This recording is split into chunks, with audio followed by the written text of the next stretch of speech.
Hello, and welcome to Perspective. This is a show by founders of small indie creative agencies. We're giving our perspectives on starting and running our own companies. The aim is to provide some useful advice, inspiration to others, as well as learn from each other and others that we come to get talk on the show.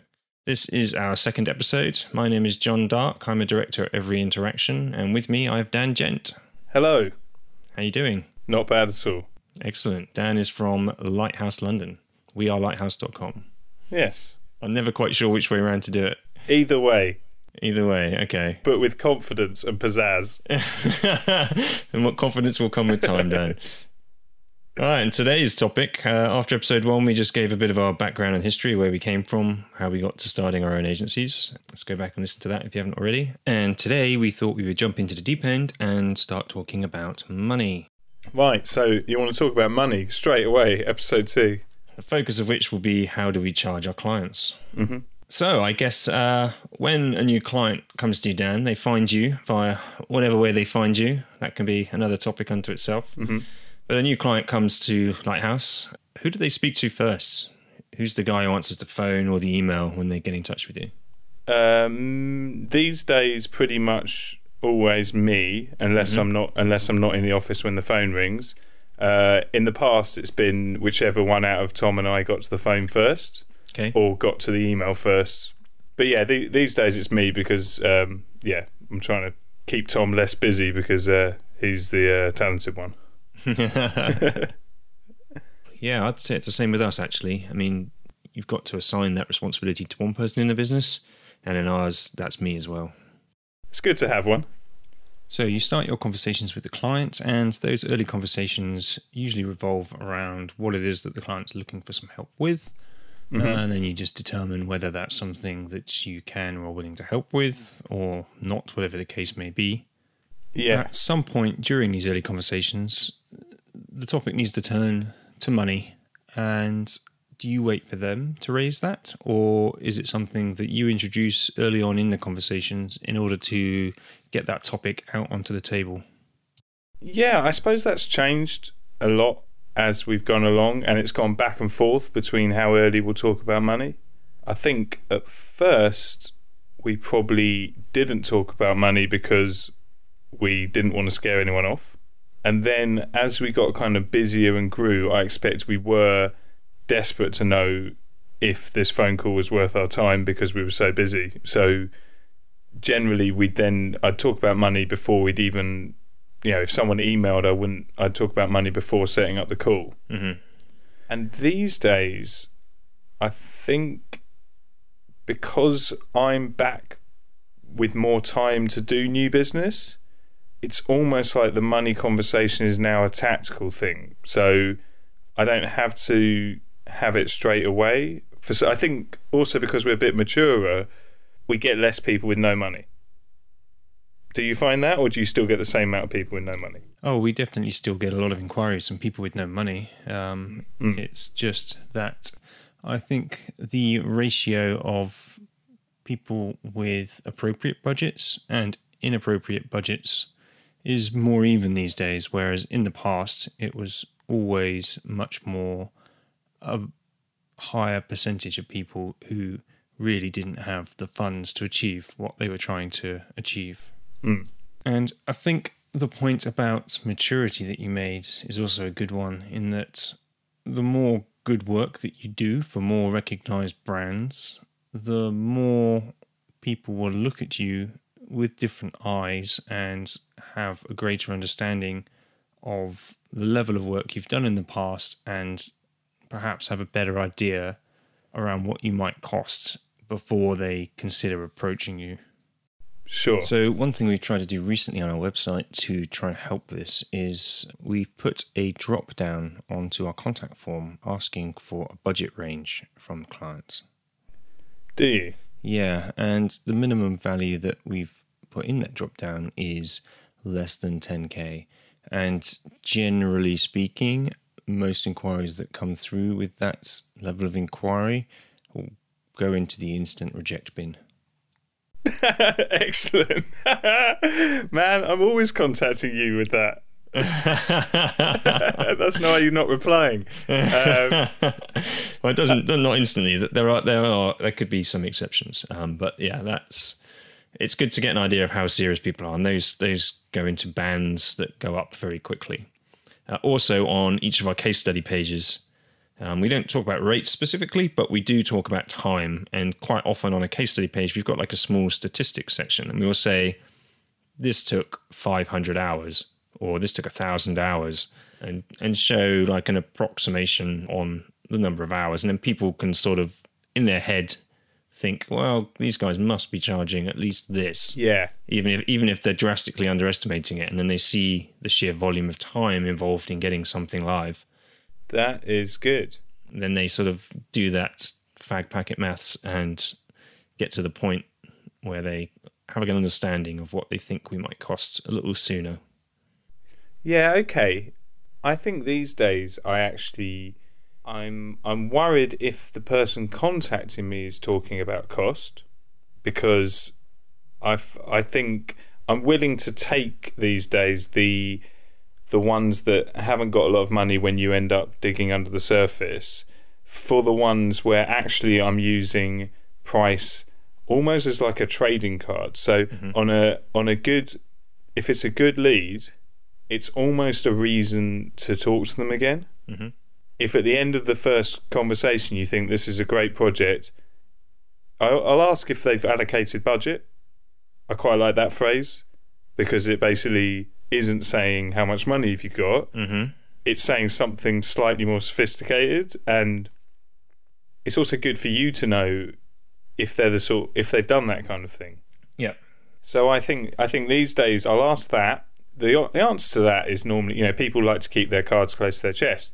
And that's interesting.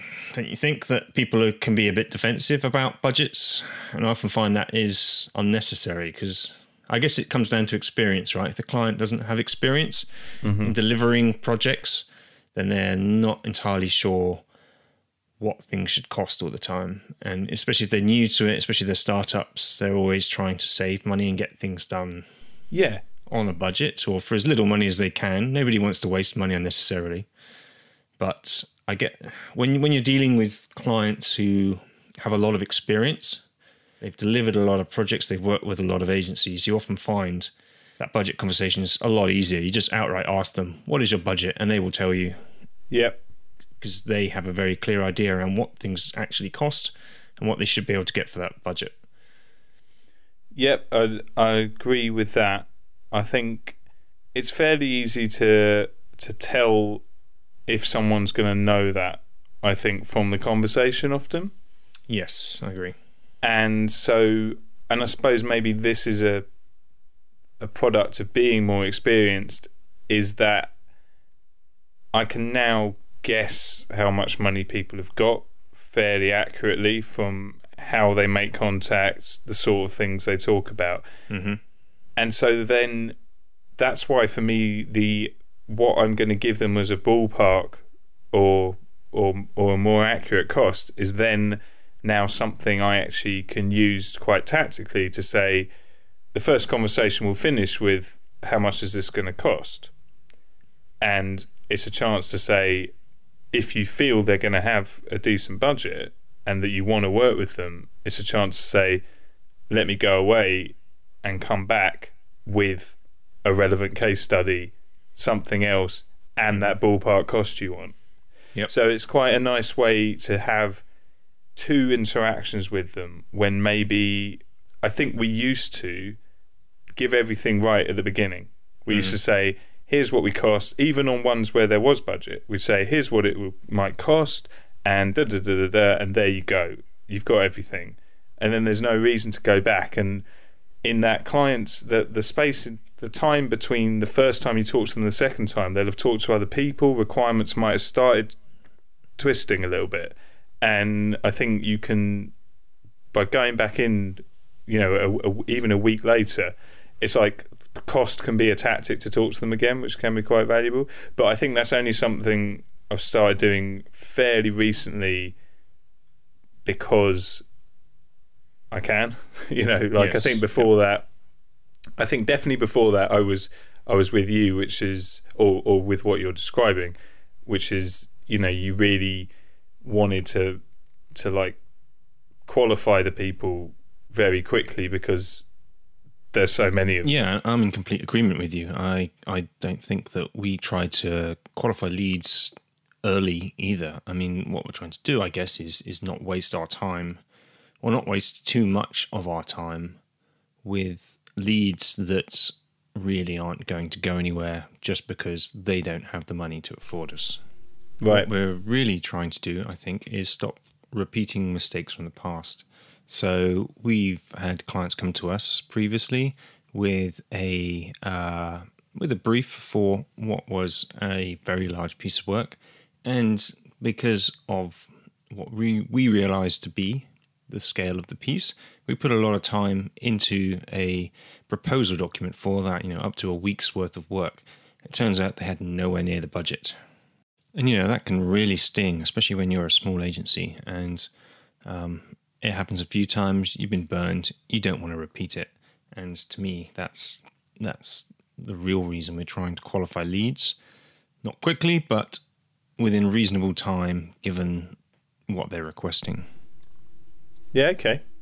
And I totally think that there's a lot of value in having multiple contacts with people, as you suggest, and that becomes the beginnings of building a relationship, and that relationship is what will turn into a major benefit for the project, and hopefully a bit more trust between you and them, which goes a long way to helping explain things like costs.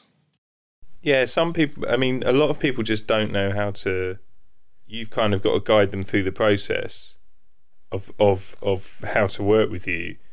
And although it's been necessary to talk about pricing up front, like I said, just to filter the amount of inquiries and just to make sure that we weren't wasting their time as well, Mm-hmm.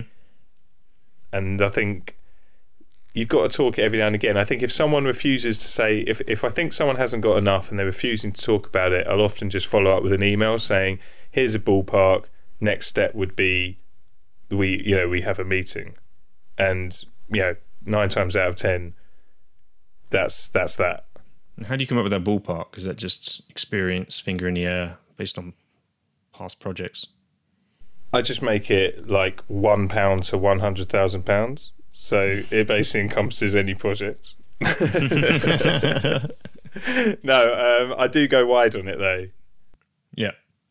Well, you have to, because it really depends on what they want. And until you get the detail of what they want, it's impossible for you to really put any kind of accuracy on it. Even then, it's still going to end up being a range. Yeah, absolutely. I normally say, because I've asked, have you allocated a budget, I still talk about it in those terms. Mm-hmm. So I say, from what we've heard, I think you should be allocating a budget of this to this. So I'm still not talking about what we cost. Yep. I'm just talking about what they should be, how much money they should go and get. But how do you ever reveal your cost to them? Do you ever mention hourly rates, daily rates, weekly rates? Are these things that come into the conversation at all, or do you keep that a bit more abstracted? No, we normally say this is based on our hourly rate, because for me that's a way of getting rid of you're just pricing what I've got. Yeah. It's that's their fear when they're not telling you the budget, is that you're just going to say, oh, surprise, your budget is exactly what I charge for this piece of work. I'm not going to tell you why. And some people must do that, because I think I don't know if there's just loads of agencies out there kind of randomly making up figures. It feels like there might be. Oh yeah, absolutely. I think sometimes a client will come to us as well, and we may put together a proposal for a project based on a brief, and it comes in, more than what they can afford. And that's often a good starting point for another conversation. Say, well, what can you afford? And at that point, they will hopefully usually tell us, and then we can adjust our project plan accordingly adjust the scope of the project to match the budget that they have, making some compromises in, the vision that we laid out in the initial plan. I think maybe in what we do, it's different maybe, because I think you can definitely set yourselves out as being, you come to us because you're investing in design. Yeah. Whereas people are coming to us and saying, I need a website.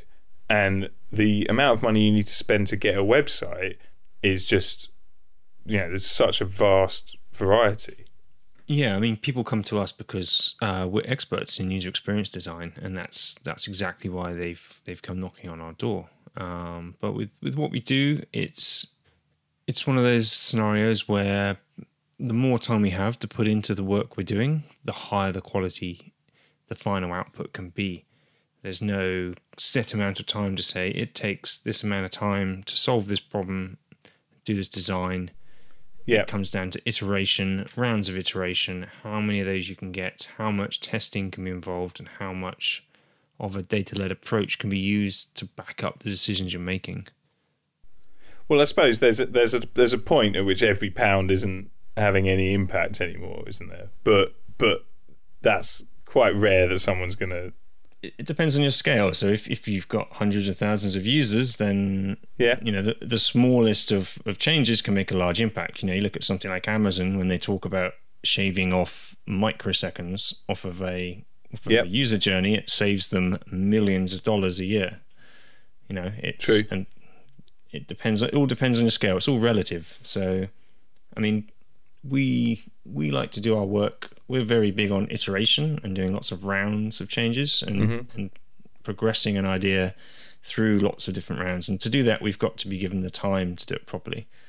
And so we always have like a minimum number of rounds of iteration we'd like to do. And it also extends into QA, because that always takes a long time. Yep. And being able to do that properly, and user testing is the other big unknown. Like, how much user testing can these people afford, essentially? Yes. We're very much proponents of a user testing based approach and validating ideas and decisions with real data and real experiences.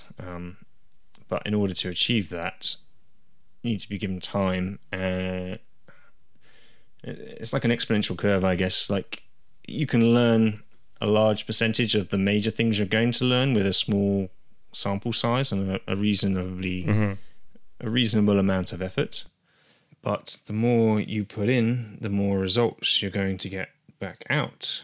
It's just a matter of being able to justify the business case for making that investment.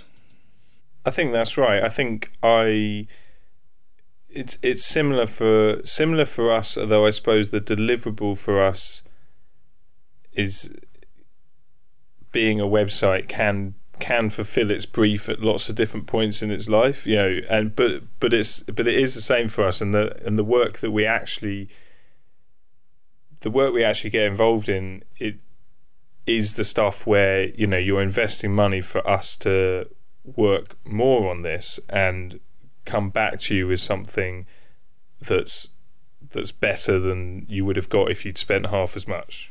And I think it's judging that point of where they should invest, and it's so hard to do that until you know loads about them. I mean, I prefer to have a ballpark and then start working with someone for a little bit and then say, okay, here's where we're going to have the most impact. Oh, totally. I mean, we've done that many times. We would meet a client for the first time, and instead of trying to figure out how much it's going to cost to deliver everything they're asking for, we'll say, well, let's just focus on a couple of small problems and give us a couple of days. We'll go away. We will try and solve those very small problems. Come back to you. If you like what you see, you can invest more in us and in your product. And this groundwork will also give us the fundamentals we need to go away and be able to have a much better idea about the wider requirements of the rest of your project. Yeah. But even in those scenarios, it's still about understanding the value that you can bring to someone's business and really knowing, the minimum amount of work you need to do in order to deliver a quality result for your client. It is, yeah, you're right. It is just about saying, here's, having that minimum amount that you think you can do good work for. Yeah, and sometimes that just means you've got to turn things down. I did it just today, actually. We had somebody contact us, and they found us because of a project we had done in the past, and they wanted to do something very similar, just in a completely different vertical. This particular project, had a lot of thinking time go into it, because at the time of us doing it, it was a relatively unique idea, and being early to the market meant there were a lot of problems to solve. Doing it again, it would be easier, I guess. But I was quite open with this client, and I told them on the phone exactly how much this initial client had spent, and they were pretty gobsmacked. After a few more conversations, they revealed to us their budget, and it was a fifth of the budget of the initial project. And because of that, we had a good think about it, and we came to the decision that we really just couldn't deliver a good quality product on that budget, even though a lot of the problems that we thought we may encounter, we had likely encountered before and knew how to solve. Yeah, that's it. And this is one of the things we keep coming back to now, when we're trying to judge whether we take something on for the budget or not. And it's whether it's exactly that. Would we be willing to put our name to it? Can it be a portfolio piece? Because if it isn't, to us, it's worthless. Mm-hmm. The whole point of doing work is to get more work. Yeah, okay. And obviously to be paid at the same time. But if the budget's tight, yep, you're not going to make a lot of profit on it. You may make a loss on it even if something goes wrong. If the budget's too tight, there's always the potential of, making a loss rather than a profit. If at the same time you're hardly making any money on it at all, and you can't use it as a piece of work to get more work out of it and make more profit in the future, then it isn't worth it to us. Yeah, it comes out in the wash, doesn't it? If you try and force something for less than you should have. Yes. If you discount or you say, well, just try and be extra quick. And I mean, it's silly, because I don't know about you, but I just have a natural urge to want to take stuff on, and I'm not. I'm developing the discipline side of saying no, but my let's do it side is highly developed. That's been in practice for a long time. Yeah, it comes out in the wash, and when saving money is that motivation, well, aren't you better with Squarespace? If you're coming with, if a requirement is, let's make it cheap, or let's try and do it for less. Well, there's lots of ways of doing that. That can be done, but not in a design project, and therefore not really with us. Yeah. Has that changed? How's that changed? I mean, there must have been a time where you were. Have you ever been scared to say the number? Yeah, absolutely, all the time. Every time, probably. Yeah. Yeah, we were exactly the same. We just used to take on everything that came our way, pretty much, in the early days, and we would do stuff, and we would never track it or really understand whether we were actually making any money on it or not. Yeah, and we're getting a lot better at that today. It's still a little tricky to track everything to really but we've got a much better idea today whether we're making money on something or not. Yeah, it's better to if you're going to do things for ludicrously low budgets, it's better to not know. the worst bit is when you start tracking and realise, then it's horrible for a bit, and then you get better. But it's either cheap and ignorant or expensive and tracking. Those are the two places of happiness. And there are exceptions as well. So quite recently, we've just done a project. I just call it Feel Good Project. It was for like a charity-based business, very good cause, they had no money. They had enough money for us to do about 10 days of work, Right. including a field trip to Madagascar was involved, Right. which had to come out of the same budget. We knew we were going to overspend, but it was a good cause. We thought we could turn it into a nice case study story. Mm-hmm.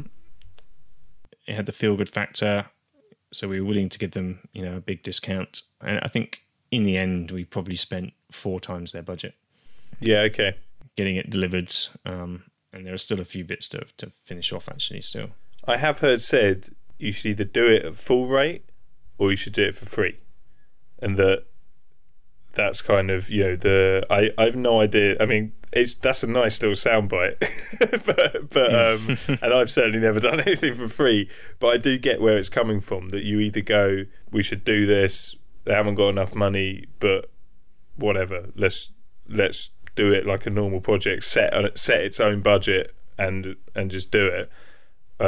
Or you should just always be ruthlessly going on your full rate, because I think one of the points of that is a slight discount just makes it a B-list project. Well, the point I was trying to make is that the value to the business can be measured in more than monetary value, I guess, in that it's if you can make a really good portfolio piece out of it. Yeah, like we've got this sort of, it's overused analogy, but the sort of triangle thing where you've got 3 points that you want a project to hit, and it has to hit at least 2 of them. So it has to earn enough money to make a profit so you can pay for everything, and give everyone a salary, and make sure the business stays afloat. Mm-hmm. It needs to be an enjoyable piece of work, I think, is one of our others, that we actually want to do this and are going to enjoy doing it. And the third one being, it's going to be a good case study and be a good story that we can tell other people that will hopefully get us more work in the future. And to us, I think a project has to hit 2 of those marks. So it doesn't have to bring in a lot of money. It can be a loss leader. But as long as we enjoyed doing it and it becomes a good case study, then it was worthwhile to the business, because we got something out of it as people working in our jobs, and everyone had a good time. And the business will get something out of it long term, because it will bring in more work because it turned out to be a good case study. So it's sort of, the loss will pay for itself. And so you're entirely talking about the fun, fame, fortune triangle. The fun, fame, and fortune triangle. This sounds like a game show, Dan. Have you never heard it described as that? No, I haven't. No. One of our clients told me about it. He runs a consultancy, basically, not an agency, but a consultancy. And at one point, I was asking him about how to decide, whether to work with someone, and he was like, it's got to be fun, fame. I think he said fun, fame, or fortune. So clearly he only wants one out of them. I mean, I'm sure you'd work with me on a project for cheap if the result of that project was going to get you more work, wouldn't you? Well, yeah, it's got to hit at least 2 of the 3. So we don't actually have to make a big profit on the project. But if it isn't going to help us win more new work in the future, and if nobody enjoys working on it, then I think that's a no-brainer, and it's something we're just going to have to turn down. Yeah. Equally, it could just hit 2 of those things if it's going to get us a lot of new work in the future, and everyone's going to really enjoy working on it, but we're probably going to make a loss. Well, there's a room for compromise there, and we may very well take on that project. I think hitting all 3 is really just a bonus. That's true. So getting back to costs. How do you generally arrive at the costs in the first place? Do you do like a bit of a project plan and scope out how many hours you think it's going to take to achieve, and then map on your day rate, your hourly rate to that? So I think as we've gone along, you slowly get first of all, we started measuring how long everything took. So every project, I think that was the most valuable in coming up with costs for future projects. Because if you can look at a previous project and see not what you said it would cost, but how long it actually took, and we divide that up into the different tasks we'd perform on it. So I can actually look at a previous project and say, okay, these projects are similar in terms of design, but not development. So maybe one of them is an app with a lot of functionality. The other one's just a straight out website. But I feel that they both have similar design problems and may need, so I normally take a previous project and I go, okay, that's how long that actually took. That's not how long I said it would take at the time. That's how long it actually took. That's the amount of hours I should be costing on. Really, it's just building up that, just making sure you're tracking everything. Basically, just making sure you know how long every piece of work takes, because that's the real world. That's the best data you can get. Like everything else is, you're so hardwired, especially, I don't know if you get this as much in design, I expect you do, but with the technology side of things, the killer words are, that should be easy, or I know how that's going to work. And you see whole reams of methodologies trying to fight that. Like there's things in like Agile and stuff which are just actively trying to stop developers just taking companies out by saying things will take about 2 hours, which take 4 weeks. And there's something natural in everyone's. People just are optimistic. They're terrible estimators. Like human nature just makes you awful at that kind of thing. Yeah, I agree. Yeah, like you want to please, you want it to be quick. Like everything is, the motivation is to say it's not going to take very long. So I think having real world data from before is the only. I'm not comfortable if I haven't got that. Mm-hmm. Yeah, I agree. We do a very similar thing and track everything. And if we go into the red on a project, we've learned from that. And next time a similar thing comes along, what is a more realistic time estimate. Yeah. One thing I started doing more recently is using Gantt charts to plot out all of the project activities and tasks that I think we need to go through in order to successfully deliver on the brief. And that helps quite a lot in trying to figure out exactly how many hours you need to tally up. And of course, all of that is based on experience and past projects and past data as well. That tool then gives me a tally of all the hours that I plotted on the chart. Then I just apply the rate and it gives me a total. Sometimes you need to add a bit of contingency on there depending on project variables. But it's a pretty good way of getting to an accurate estimate. Okay, yeah. It's quite useful. Also, those things also go into proposals. But what I've been doing, I can put one of those together in an hour or two by using the templated approach. Based on past projects and similar steps and processes we know we need to go through. And what I've been finding is, previously we would spend quite a lot of time putting a proposal together to try and get to a cost. But after speaking to someone and getting the information I need to put a ballpark time plan together, a project plan, I would do that straight away, send it to them immediately and go, look, this is the rough plan I'd like to propose. Is that acceptable? If so, let's work together to work out some of the finer details. We can refine this plan, write it up into a contract. If not, let's see what we can do to reduce the scope that we've laid out here in order to bring it down to match a budget that you do have. Yeah. That second part usually comes later. Yeah, sure. If they say no. Yeah, sure. No, I think that's...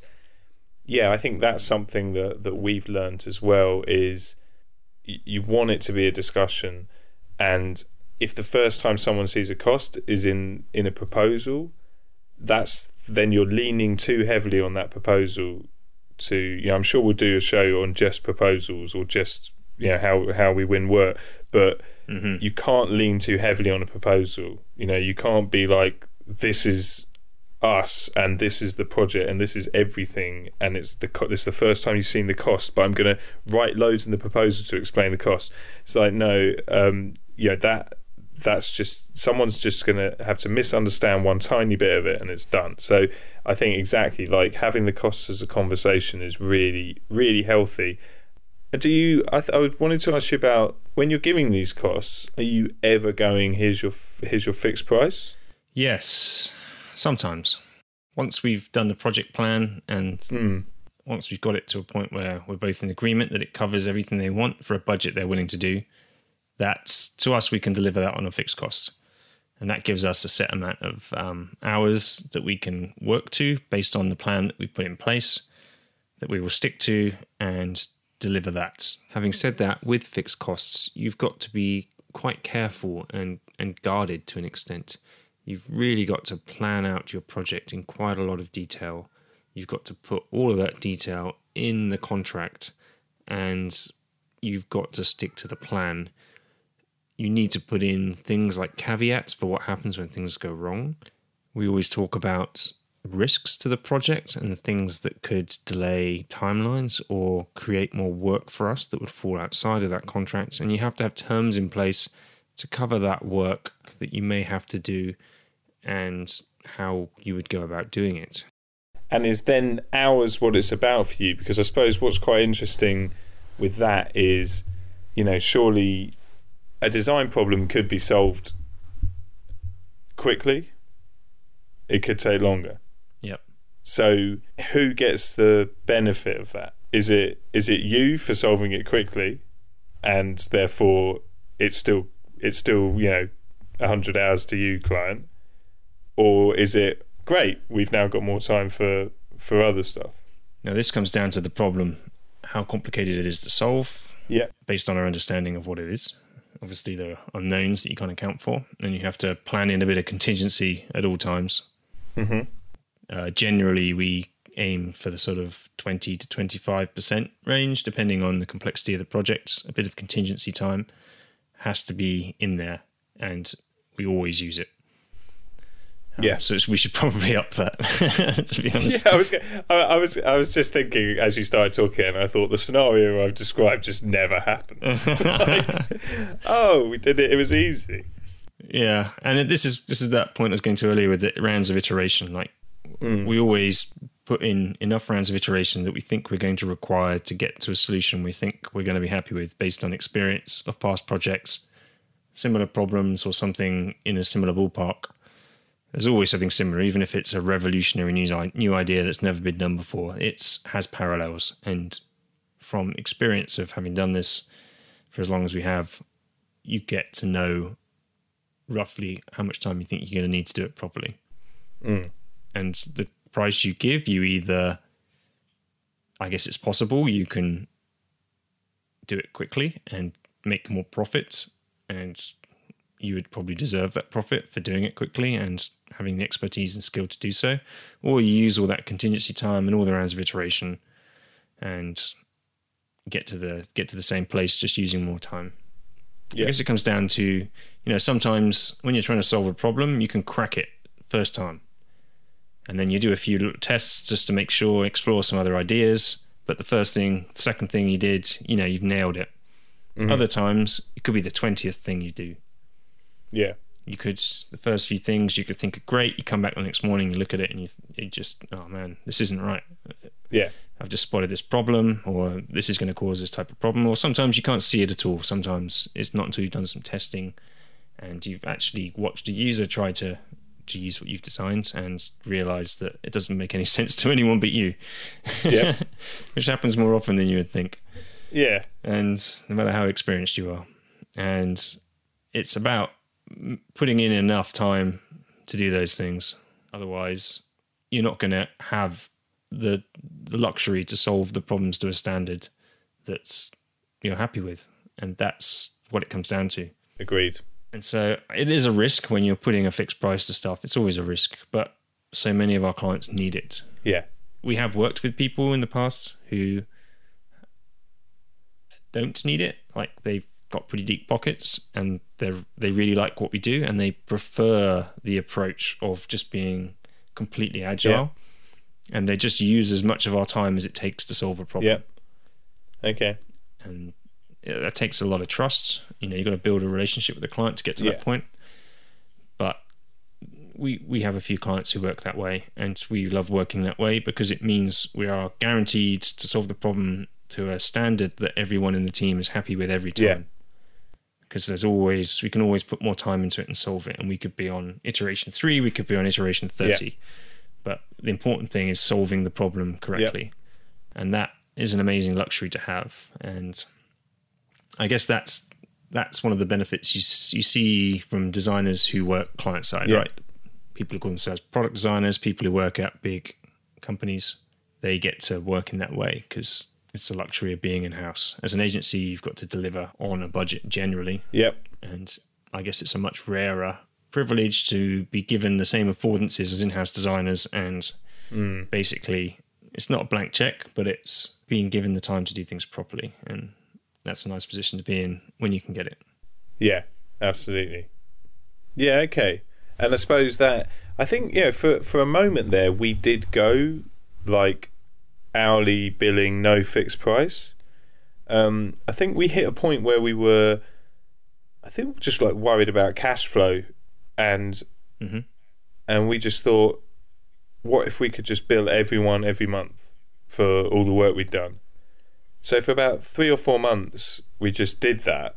Obviously we didn't retrospectively do it on agreements we already had, but we did it on anything new, and it worked okay. But I think to do it, you've got to have, as you say, like the processes you need to have in place to communicate what's happening and to prove what you've been doing, and basically that trust. Like, all was well until we got to the point where we were near the amount we said it would probably be. And like, at that point it was like, well, we haven't mentioned this yet, but it's not there yet. And I think I'd be interested to see if we could go back to that now that we're better at managing process, clients. But as you say, a lot of the time a fixed cost is just, it's almost more convenient for us, because although there's risk, it is nice for us to know what it's going to be. It's a known variable, right? Yeah. There's money in the bank or coming into the bank. Yeah, and there's less sort of thinking about it. The process you need to do that monthly billing, you're basically in line for having an invoice analysed every month. And that's going to create more, it's got the potential to create tension, I suppose. And obviously fixed price can create just as much tension, but for some reason it sort of feels easy to, maybe it's just what you're practiced at. Maybe we're just not practiced at it. I'm sure there's people that love it. I mean, freelancers do that, right? Yeah. Generally. Yeah, that's true. And I know agencies who do that as well.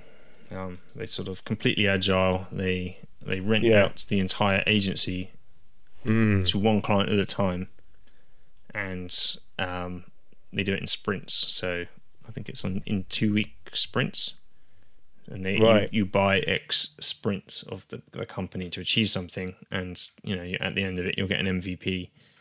Yes, I like that. I'd love the whole agency to be rented out. Yeah, I think it's a really nice model, but it does take a complete sea change in how you do all your business, and you really need to be doing the development in-house as well, like you are, to make this viable. For us, just covering the user experience design angle, we can't deliver a finished product in-house, and so for us, it's never going to be a possibility. But yeah, I think it's completely viable for you guys. Might be worth exploring in the future. Yep. So when you're dealing with set fixed costs, how do you structure that payment? Do you require a deposit? Do you break it into several staged payments? And at what point do those come into play? Or do you just do it all in one lump sum? No, not all in one lump sum. About, when was it? Probably sort of 3 or 4 years ago, we took a massive bollocking off a client because they were like a massive advocate of us, and it was like one of our first slightly bigger jobs, and he went at the bit where he was kind of like our champion in the company, and so he was like, I want to work with you guys, but he could obviously see we were a bit green. And so he said, okay, what are your payment terms? And we were just like, well, probably bill for it, some of it now, and then maybe the rest when we're finished. And he was like, no. He's like, you asked for 60% up front, and you negotiate down to 40. I was like, all right. But like basically, I can't Schooling not those you. not those exact figures, but he was just like, if you go in and say that to them, they're just not going to take you seriously.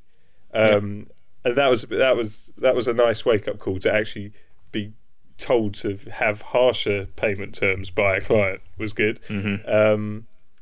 But yeah, completely. I mean, we just normally try and structure it with what people are comfortable with. Yeah, we need a deposit, and for us a deposit means money in the account, not an invoice. Although obviously that's not always possible with people's kind of payment times and stuff. But you like to push for it, especially if you're at all worried.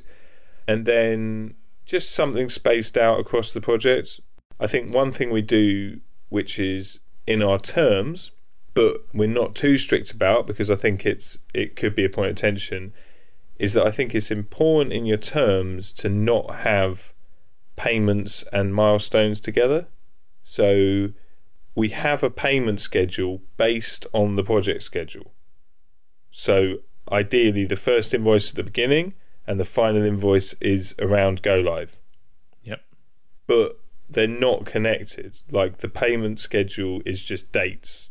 Yep. Which basically means that delays in the project that aren't to do with you, go live can be affected by a lot of things that aren't you.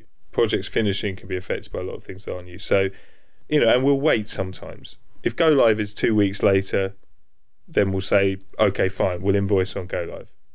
But if go live suddenly is disappearing into the future, there's no content, then we can say, well, this is the final invoice date. We're here. So here's your invoice. It just sort of protects you a bit. Yep. No, we do exactly the same. Yeah. And we require a deposit. It really depends on the budget of the project. If it's like a super small piece of work, sometimes we'll just do it and just invoice them once it's done. But that doesn't happen very often. More often when it's a larger piece of work, quite often spanning months, we will always require a deposit up front. Mid-sized projects, we would generally split into 3 or 4 payments. Mm-hmm. So that first one would either be like a third or a quarter of a deposit, and then 2 or 3 stage payments after that. And exactly that, we plot it to the project plan, but put dates next to it, so that it's not affected. And I think that is a good idea. Yeah. Another thing that we learnt from a partner agency recently was we only do this for projects over a certain budget. I think we only do it for projects over that we would offer them in the proposal when we put the prices in there. Here's the payment plan, break it up like this, or pay the entire thing up front and we'll give you 10% off. Right. And some people go for that. Okay. You'd be surprised. And it's quite interesting. And it's just confidence, that they have confidence in you. You get all the money in the bank up front. It removes any potential worries you have about getting paid. Yep. Then it's on you to deliver. Wow. And it works. And you'd be surprised how often people go for that because they see the discount and think, wow, that's a good deal. I'm going to do that. Yeah. But it's only worth doing for certain projects for certain size. You can't do it for everything because you end up you're losing money. Yeah. For the benefit of the security of having the money up front. I like that. Yeah, try it. Try it in the next project. I will. It's good. So it saves having to chase, because do you ever have to chase clients or invoices? Oh, yeah. So I've just been being told off about this, actually, because I don't really have a robust enough approach to it. Yeah, it's easy to let that slack a little bit, I guess. But I think it's pretty important. We record all our hours in a timesheet system in Harvest, and Harvest does our invoicing, and automatically, like, we put 30-day payment terms on all of our invoices except the deposit invoices, which are upon receipt. Yep. And it automatically sends reminders. Okay. Which is really good.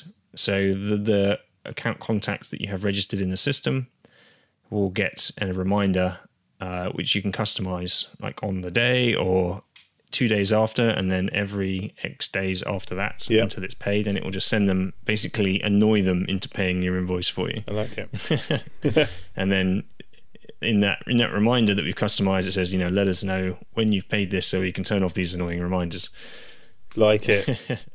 Yeah. No, I think our system does have automated emails, but I haven't set them up properly. But yeah, I will. I promise. Shut up, John. Do it, Dan. Leave me alone. Well, if you don't have a problem, I guess then there's no need to, right? But I guess we constantly had a problem because with the size of the businesses we were dealing with, they just didn't have anyone who was really someone who's dedicated to sorting this stuff out. The wrong people were put in charge of doing it, and it never got done. Yeah. And that happened a lot. So we started using this feature, and it's very useful. It does get things done for most people.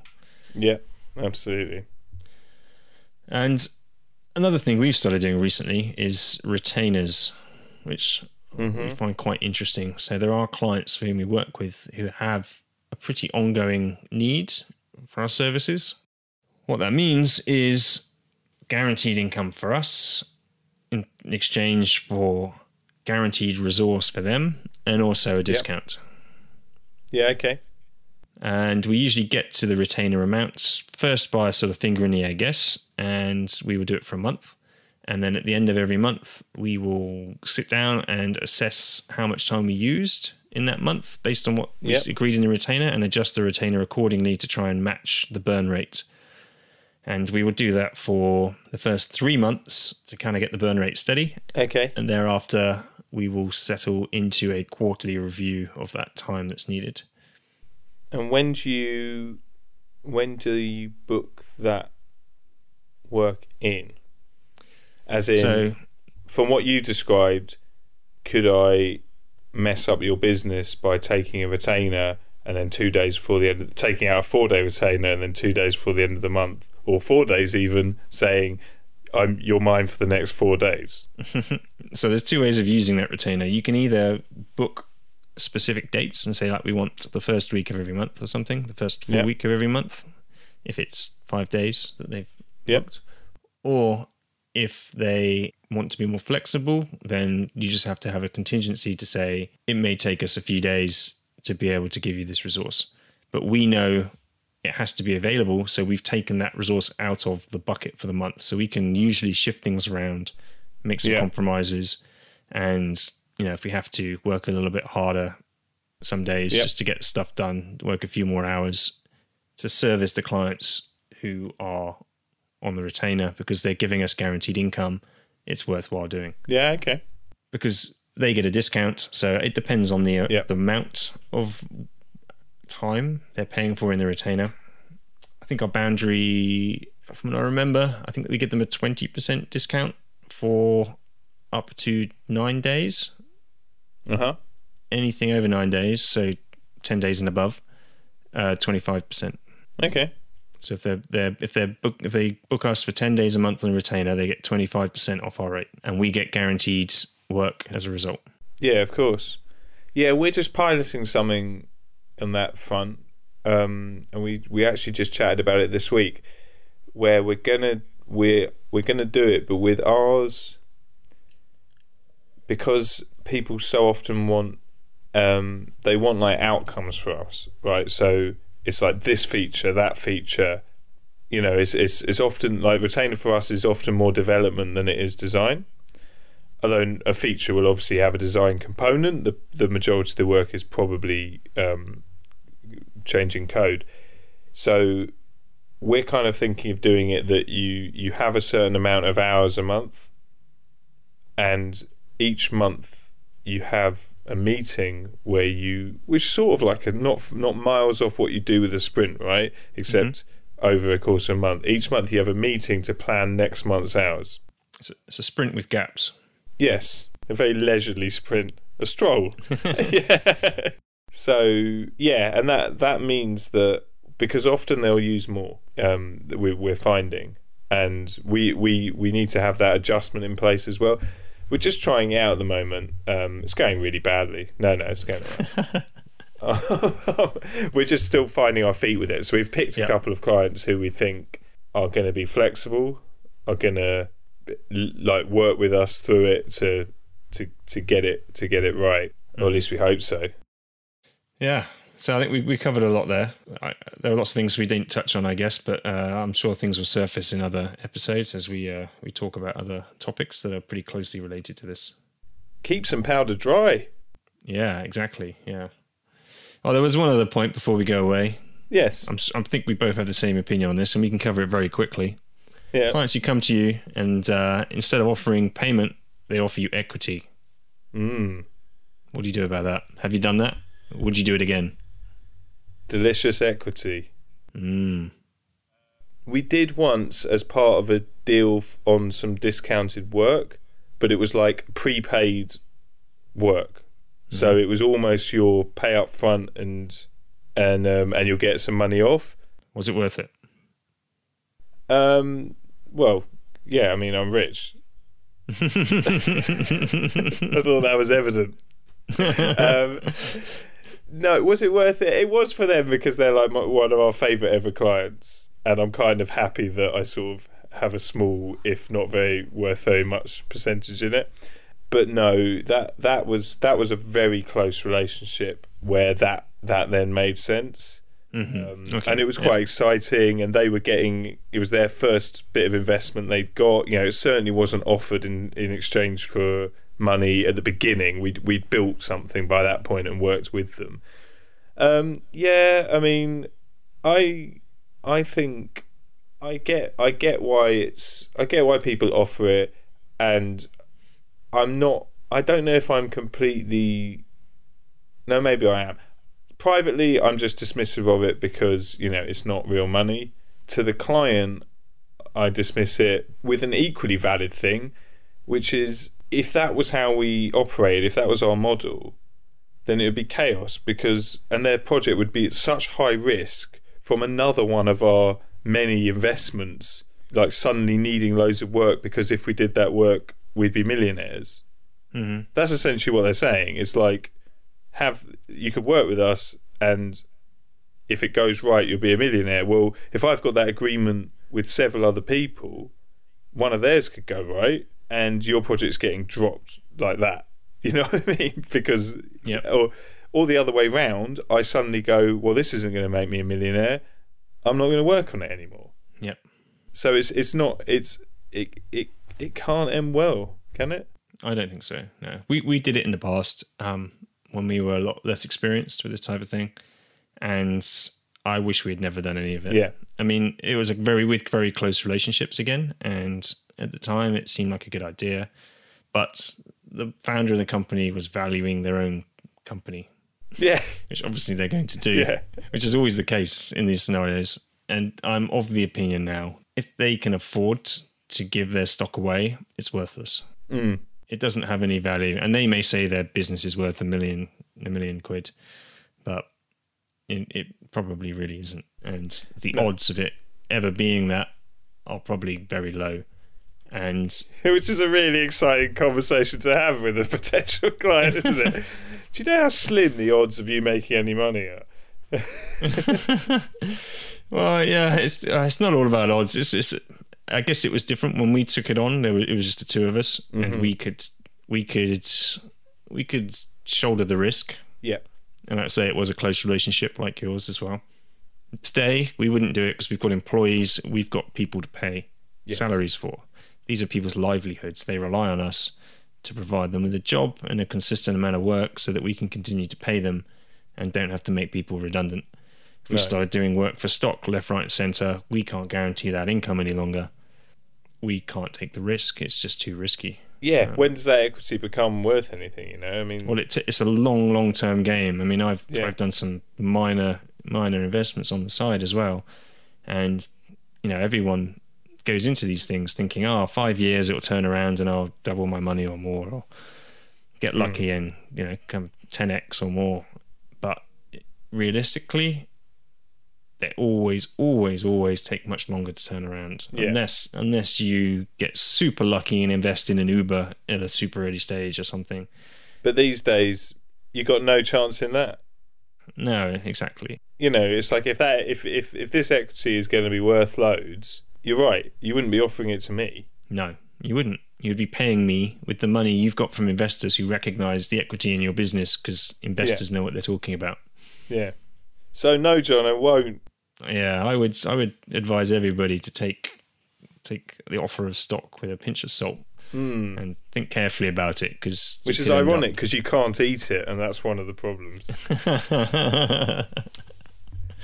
Absolutely. Well, with that nugget of wisdom, I think we should call it a day. Yeah, absolutely. Cool. Covered a lot there.